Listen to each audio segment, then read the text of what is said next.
इस गांव में ना तो स्कूल है और ना ही सड़क।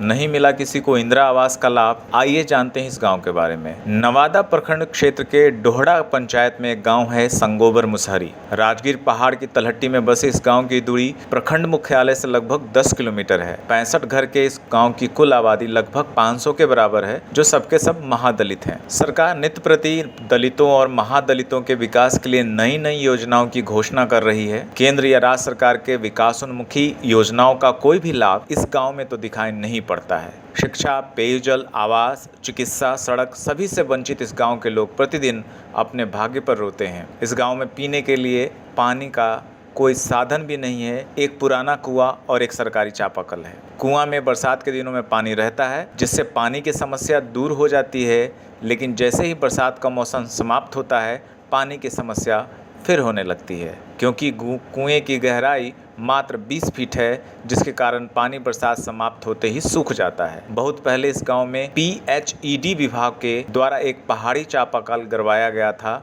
जो कई वर्षों से खराब पड़ा है।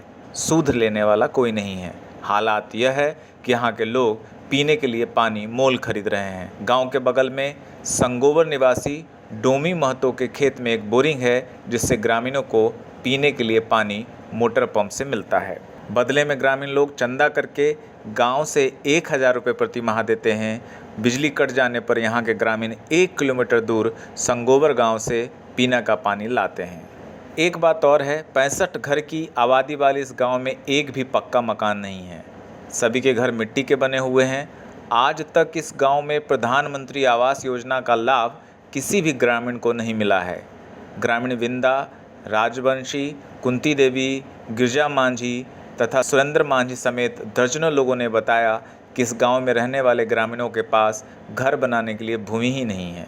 सभी लोग वन विभाग की भूमि पर बसे हैं, जिसके कारण किसी को आवास योजना का लाभ नहीं मिला। जबकि सरकार की घोषणा है कि मकान के लिए जिसको भूमि नहीं है, वैसे लोगों को 3 डिसमिल भूमि भी दिया जाएगा, लेकिन इस गाँव में अभी तक किसी को भूमि नहीं उपलब्ध करवाया गया है। गांव के सभी लोग निरक्षर हैं, क्योंकि इस गांव में आज तक विद्यालय तो दूर, आंगनबाड़ी का एक केंद्र भी नहीं बना पाया है। इसके कारण गांव के बच्चे शिक्षा से काफ़ी दूर हैं। गांव में जाने के लिए वाणगंगा मोड़ से पहाड़ किनारे किनारे एक कच्चा रास्ता है, उसी से लोगों का आना जाना होता है। चिकित्सा की भी गांव में कोई व्यवस्था नहीं है। इस गाँव में यदि कोई बीमार पड़ जाए तो उसे खटिया पर टांग कर वाणगंगा मोड़ तक लाते हैं, तब डॉक्टर्स के पास लोग पहुंचते हैं। अधिकारी क्या कहेंगे? इस संबंध में BDO राजीव रंजन ने बताया कि गांव के लोग वन विभाग के जमीन में बसा हुआ है, जिसके कारण इस गांव में आवास के साथ साथ विकास का कोई कार्य नहीं हो रहा है। पानी की समस्या का जहां तक बात है, तो विभागीय अधिकारी से जाँच करवाने के बाद समाधान करवा दिया जाएगा। नवादा से सुरेश राय की रिपोर्ट। हमको सबके लिए तकलीफ है, घर का, द्वार का, पानी का, परुआ का, बाल बच्चा स्कूल का। गांव में भी चापाकल चल रहा है कोई कि नहीं? नहीं, कुछ भी नहीं चल रहा है। बाल बच्चा तो पढ़ भी नहीं, काखा भी नहीं पढ़ सकते हैं, कुछ भी नहीं कर सकते। कोई यहाँ व्यवस्था नहीं है। यहाँ से घूर जहाँ घूरावा है, कितना जनता मर रहे देख रहा लो है। कोई कई तरीका है यहाँ, ऐसा गाँव को हम मिलवे नहीं करते जितना यहाँ तरीका है। करके वहाँ पिलाते हैं, बहुत दूरी जाके जंगल में पानी है जहाँ, यहाँ यहरा पोखरा सब सूख गया है। कहीं चापाकल में तो पानी है ही नहीं है, हम पिलावे कहाँ से? जंगल में ले जाते हैं, बहुत दूरी तो पानी पिलाते हैं।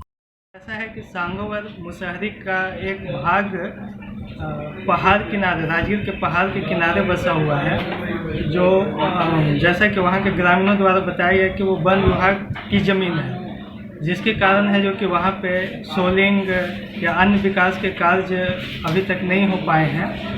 तो उसमें है कि जिनको ज़मीन यदि उपलब्ध है या ज़मीन उपलब्ध नहीं है, तो यदि वो खरीदना चाहें तो प्रधानमंत्री आवास योजना के तहत सरकार की एक योजना है, उसके तहत मुख्यमंत्री वास क्रय सहायता, उसके तहत है जो कि उनको लाभान्वित किया जा सकता है। तो हम लोग देखेंगे, उनको है जो कि हम लोग जांच की जाती है, करवाएंगे, और यदि वो लाभुक योग्य होंगे तो उनको है जो कि इन स्कीमों के तहत लाभान्वित कराते हुए आवास योजना हम लोग दे पाएंगे।